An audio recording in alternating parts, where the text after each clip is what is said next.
My name is Olivia. I'm 50 years old, and for the most part I thought my life was on a straight, predictable path. I live in a quiet coastal town where the days blend together. Mornings filled with work, from home deadlines, evenings with books and a cup of herbal tea, and weekends spent rearranging furniture I've already rearranged 10 times. I've been divorced for 6 years. The silence doesn't bother me as much as it used to. I've grown used to the calm, the routine. Predictability became my comfort zone. But I think a part of me had forgotten what it felt like to be truly seen, noticed beyond the surface. It was a Tuesday afternoon when I first heard the knock. Nothing dramatic, just 3 steady taps.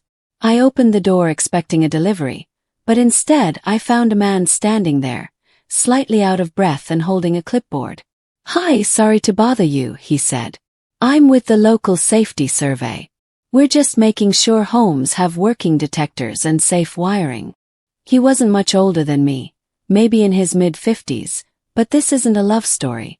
What caught me off guard wasn't his appearance. It was how gently he spoke, how his presence didn't fill the air with pressure or noise. We talked for only a few minutes.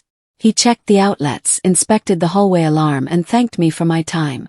But right before leaving, he turned back. "You have a beautiful home," he said. "It feels peaceful." I don't know why, but his words stayed with me long after the door closed. Later that evening, I stood in the middle of my kitchen and looked around. Nothing had changed, yet suddenly it felt different. Maybe it was the way he noticed the calm that I had stopped appreciating. Over the next few days, I found myself slowing down. I played the piano again, dusted off an old recipe book, lit the candles in the living room just for myself.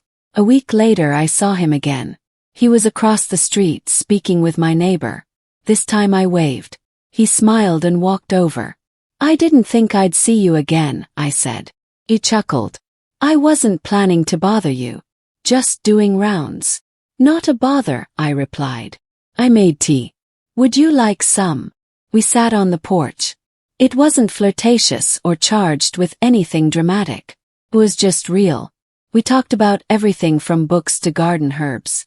I remember telling him, "It's strange how one small moment can pull you out of your own bubble." He nodded.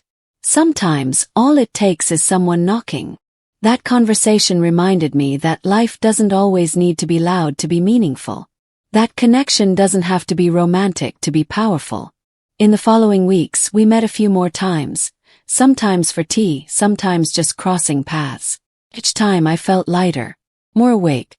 Eventually, he told me he'd be moving on to another region.